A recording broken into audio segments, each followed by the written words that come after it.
우리는 지난주에 하나님께서 이 모든 구원을 준비하시고 작정하시고 이루시고 그 결과를 완성하셨다는 선언을 29절과 30절에 걸쳐서 확인했습니다. 그리스도의 십자가가 증언하듯이 구원은 이미 역사 속에서 일어난 것입니다. 2000년 전에 예수께서 십자가를 지고 우리 인류의 죄를 위하여 죽으실 때 구원은 이루어졌습니다. 그러나 우리를 보면 우린 그 후 2000년이 지나 태어나고 예수 믿고 신앙생활하고 있습니다. 이런 시간상의 역수는 하나님께서 우리에게 허락하시는 구원을 결단코 변개하거나 취소하거나 타협하시지 않겠다는 의지의 표현이라고 누차 강조하고 있습니다. 우리를 미리 정하셨고 우리가 현실에서 경험하듯이 부름을 받았고 그리고 우리를 영화롭게 하실 것인데 그것이 완료형으로 선언되어 있다고 30절을 소개했었습니다. 지금은 우리가 부르심과 그리고 영광이라는 하나님이 우리에게 준 운명, 승리의 운명 사이를 살아가고 있죠. 그 사이가 로마서 5장에 의하면 고난이라고 되어 있습니다. 이미 이루어진 구원을 각 개인에게 적용하시는 것이 현실인데 각각의 신앙생활의 과정은 가장 특징적으로 고난으로 나타난다고 합니다.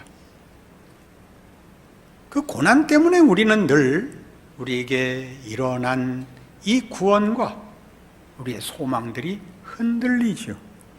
로마서 5장에서는 그 부분을 그래서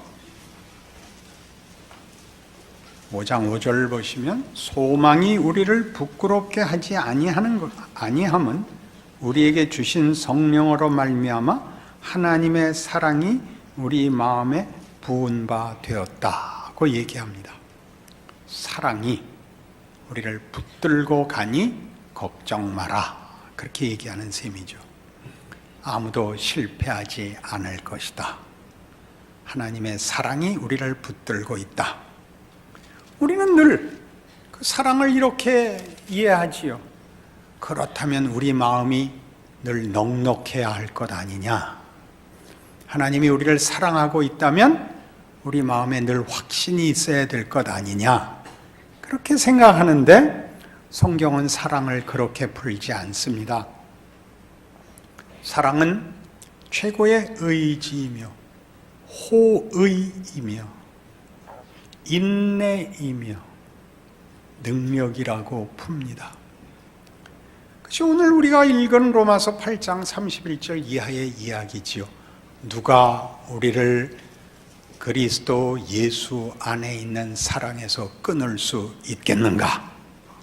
이게 이제 부르심이라는 현실과 약속된 소망, 아니 결정된 승리 사이를 사는 우리, 그리고 고난이라는 특징으로 점철되는 인생을 살아야 하는 우리에게 준 성경의 위로요 확신입니다. 하나님이 사랑하고 있으니까 걱정하지 마라. 그렇게 말하는 것이죠. 그 사랑이 성경이 말하는 사랑과 우리가 기대하는 사랑과 얼마나 차이가 나는지 우리는 그 사랑으로 넉넉하지 않다고 늘 얘기하는 것입니다. 성경은 그것이면 충분하고도 남는다고 얘기합니다. 그러니 이 사랑을 풀어야죠. 31절 이하에서 39절까지 오늘의 본문은 그 사이가 하나님이 우리를 편들고 있고 결국을 결정하였으니 걱정하지 마라 라는 결정론을 말하는 것일까요? 아니면 우리 마음에 늘 일어나는 이런 괘씸한 생각, 운명은 결정되었으니 내가 아무렇게 살아도 되는 것이 아닌가, 사이에서 어떻게 올바른 신앙생활을 할 수 있으며 성경의 이 말씀을 우리의 힘으로 가질 수 있을까요? 31절에서 39절까지의 오늘의 본문의 중요한 표현은 이겁니다. 그리스도 예수 안에 있는 하나님의 사랑에서 우리를 끊을 수 없다라는 이 말에 강조점을 보셔야 됩니다. 31절부터 다시 봅니다. 그런즉 이 일에 대하여 우리가 무슨 말하리요? 하나님의 사랑, 하나님의 의지, 하나님의 능력, 이런데 강조점이 홀로 있지 않고 그것이 모두 우리라는 대상을 갖고 있다고 얘기합니다. 로마서 8장 31절 이하의 이 약속은 하나님이 우리를 대상으로 놓고 하는 얘기라는 걸 놓치면 하나님 홀로 그 속성과 능력에 있어서 신실하시며 전능하시며 이것으로 그치게 됩니다. 나와는 상관없는 하나님의 얘기가 되고 그걸 따라가지 못하는 나는 늘 자신 때문에 죽어납니다. 그 얘기가 아니고 사랑할 대상을 빼놓고 얘기하는 건 다 거짓말이라는 겁니다. 계속 우리가 나오죠. 자기 아들을 아끼지 아니하시고 우리 모든 사람을 위하여 내주신 이가, 이겁니다. 34절에 누가 정죄하리요? 죽으실 뿐 아니라 다시 살아나신 이는 그리스도 예수시니 그는 하나님 우편에 계신 자요 우리를 위하여. 이 우리가 계속 나옵니다. 누가 우리를 그리스도의 사랑에서 끊으리요? 39절 높음이나 깊음이나 다른 어떤 피조물이라도 우리 주 그리스도 예수 안에 있는 하나님의 사랑에서 끊을 수 없으리라. 하나님의 성실과 능력을 높이는 것으로 우리는 이렇게 너무 간격이 넓어질 뿐이지, 못 미치는 자신을 발견할 뿐이지 힘이 되지 않는데, 사랑은 대상을 빼놓고는 결단코 홀로 성립되지 않는다는 사실을 놓쳐서 그렇습니다. 고린도전서 13장에 가보십시다. 잘 아시는 사랑장입니다. 늘 놓치는 깊은 내용이 이것이지요. 사랑이 추상명사가 된다는 사실입니다. 공허한 명분이 되죠. 앞에 3번 반복적으로 추상명사가 되어서는 안 된다 이렇게 얘기하죠. 그것은 환상이 아니다. 천사의 말을 하는 것 아니다. 산을 옮기는 능력 아니다. 자기 몸을 불사르게 내어주는 정열 아니다. 뭐냐? 오래 참음이다. 그게 무슨 소리? 오래 참, 상대를 참는 거다. 대상이 있는 거다. 혼자 멋진 거 아니다. 사랑은 대상이 없이 혼자 개인을 치장하는 말로는 쓰일 수 없습니다. 그게 하는 얘기. 사랑은 오래 참고, 사랑은 오래 참고, 온유하고, 시기하지 않고, 자랑하지 않고, 교만하지 않고, 무례히 행치 않고, 상대를 놓고 하는 얘기입니다. 상대를 위하여. 혼자 자신을 치장하는 단어들 아니고,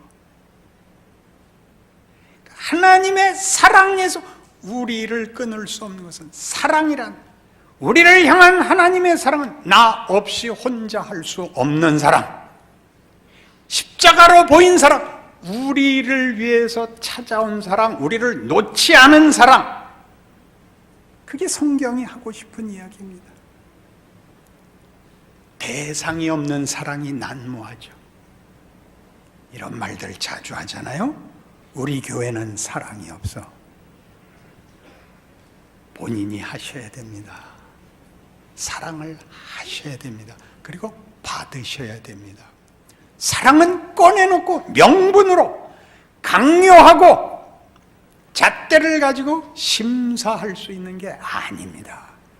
각자가 하는 겁니다. 웃게 만드십시오. 얼굴을 펴게 구십시오. 사랑을 하십시오. 사랑을 하십시오. 인류를 사랑하고 나라를 사랑하지 마시고 안 보이는 사람을 사랑하지 마시고 만나는 사람을 사랑하십시오.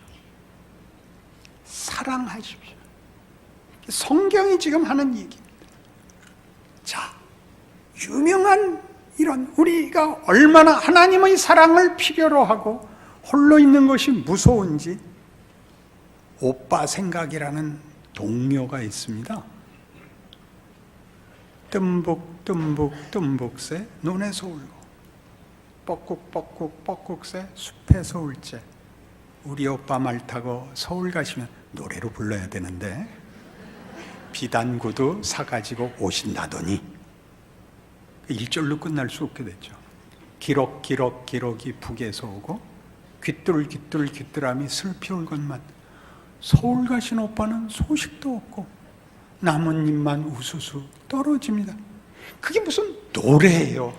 생각을 해보세요. 비명이지. 뭐라는 비명이에요? 슬프다는 거예요. 무섭다는 거예요. 왜? 나를 호의를 가지고 상대해 주는 사람이 없어서. 하나 더 해볼까요? 제일 많이 부르는 술집에서의 노래, 백마강 달밤에. 물새가 울어.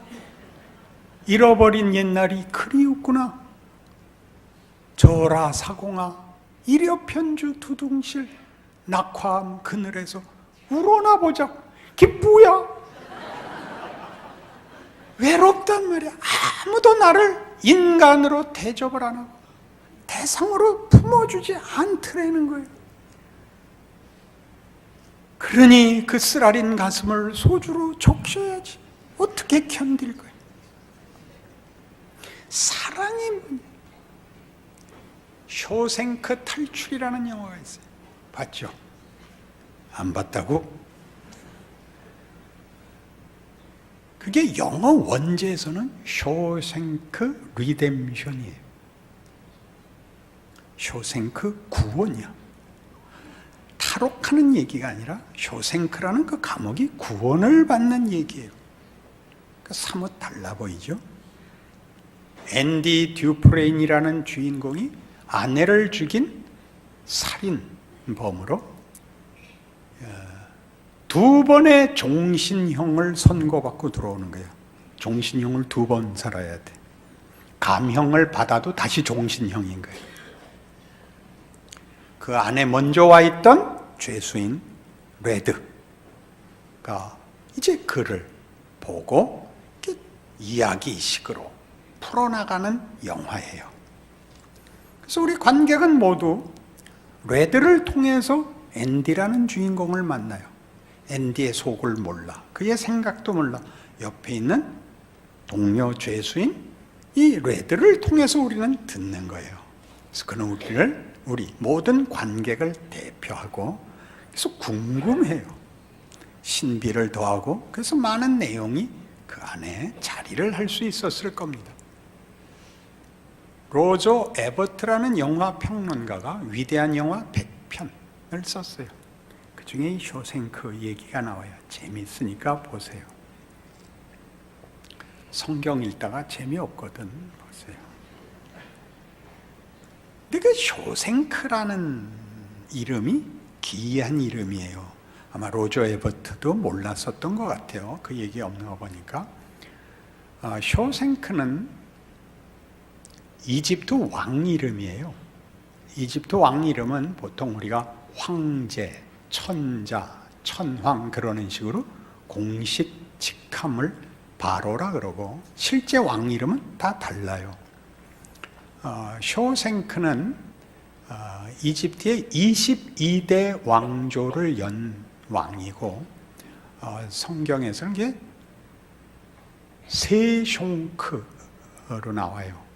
열왕기에 그 르호보암의 반기를 들었다가 망명을 하게 되는, 나중에 왕이 되는 여로보암이 정치적 망명을 한 게 세숑크예요. 그렇게 한번 등장을 해요. 우리말에는 시삭이라고 나옵니다. 거기에 쇼생크 리뎀션은 그러면서 애굽의 구원이에요. 애굽은 핍박자였잖아요. 핍박을 당한 자가 아니라 핍박을 한 자인데 쇼생크 리뎀션이 됐죠. 그러니까 기독교적 유산을 갖고 있지 않으면 이 영화를 이해할 수가 사실은 없는 거죠. 앤디는 무죄이지만 다른 강도가 들어와서 자기 아내를 죽였는데 앤디의 총으로 죽였기 때문에 앤디가 범인이 되어 억울한 옥살이를 하죠. 그리하여 정말 죄수들과 함께 있게 돼요. 그는 은행가였고 말이 없는 사람입니다. 속이 깊고 우울하게 살고 있죠. 왜 우울할까요? 그 영화 속에도 나오듯이 결국 그가, 아내는 결국 내가 죽인 거야. 내가 쏴 죽인 건 아니지만 나는 남편 노릇을 못했어. 말하자면 후회를 하죠. 그리고 말없이 이렇게 저렇게 다른 죄수들과 살다가 탈옥을 합니다. 그가 탈옥을 하자 그가 탈옥을 한 것으로 그치지 않고 남은 모든 죄수들이 그의 탈옥을 즐깁니다. 왜? 그가 한때 동료였다는 사실 때문에 그의 탈옥은 남아있는 모든 자들에게 구원이 됩니다. 이런 유명한 사건이 있죠. 들어와서 초기에 감옥을 나가 바깥에서 일을 할 일이 있었습니다. 어느 건물 옥상에 방수 타르를 칠하는 일을 하고 있었는데 그 경비 대장이, 간수장이 그 먼 친척이 죽으면서 3만 불의 유산을 남겼는데 세금으로 홀딱 뺏기게 됐다는 겁니다. 일을 하다가 그 감시하는 간수들이 지나가면서 간수장이 하는 얘기를 듣고 가까이 가죠. 레드가 말려. 가지마, 가지마, 하지마. 그래서 저 그거 찾아드릴 수 있는데요. 간수장이 화를 벌컥 내면서 멱살을 잡고 건물 옥상 밖에 세우죠. 넌 사고로 죽은 거야.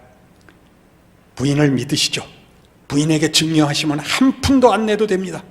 뭐라고? 이렇게 됐습니다.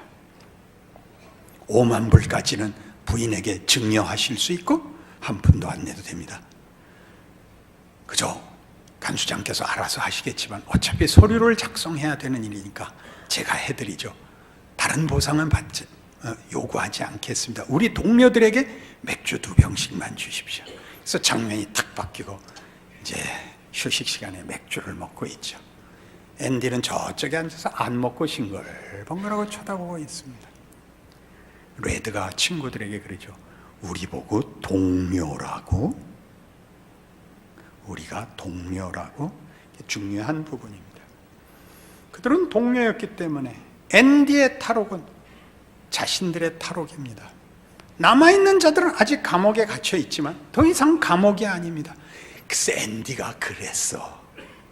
앤디가 그때 피가로의 결혼 틀어놓고 붙잡혀서 한 달간 독방 갔잖아. 더 이상 쇼생크는 그들을 죄수로 가둘 수가 없습니다. 죄수가 아닌 자유인의 자유와 누림이 저들에게 이미 넘쳐나고 있기 때문입니다. 예수가 이 땅에 오셔서 인생이 되시고 인생을 살고 죽으시고 부활하자 더 이상 세상은 죽음이라는 위협과 공포로 묶을 수 없는 세상이 된 것입니다. 그가 오시고 그가 참여한 모든 자리는, 모든 정황은, 모든 사람은 그의 동료로, 그의 형제로, 그의 구원의 묶여 있는 것입니다. 그걸 사랑이라고 합니다. 사랑이란 이렇게 좋은 소리하고 막 속을 꺼내고 막 진심을 확인하는 것이 아니라 누구를 자신과 묶는 것입니다. 운명과 현실로 묶고 모든 결과를 함께 가지는 것입니다. 히브리서 5장 얘기죠. 356페이지 히브리서 5장 7절입니다. 그는 육체에 계실 때 자기를 죽음에서 능히 구원하실 이에게 심한 통곡과 눈물로 간구와 소원을 올렸고 그의 경건하심으로 말미암아 들으심을 얻었느니라. 그가 아들이시면서도 받으신 고난으로 순종함을 배워서 온전하게 되셨은즉 자기에게 순종하는 모든 자에게 영원한 구원의 근원이 되시고 하나님께 멜기세덱의 반차를 따른 대제사장이라 칭하심을 받으셨느니라. 예수가 육체로 오십니다. 육체의 동료가 됩니다. 그가 부활하심으로 육체는 부활할 수 있는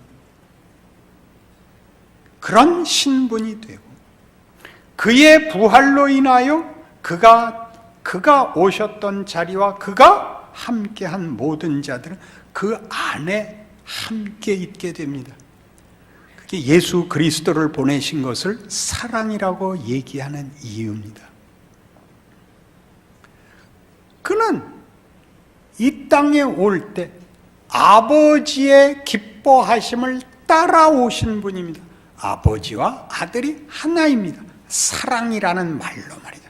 사랑을 해서가 아니라 사랑은 운명을 나누는 연합인 것이죠. 그가 와서 우리를 육체가 되어 우리의 고난, 우리의 현실, 우리의 실존에 들어오심으로 우리를 자기와 하나로 묶는 거죠. 사랑이라고 합니다. 자기를 죽음에서 능히 구원하실 이에게 심한 통곡과 눈물로 간구합니다. 화를 내고 억울해하고 거부하는 것이 아니라 경외하심으로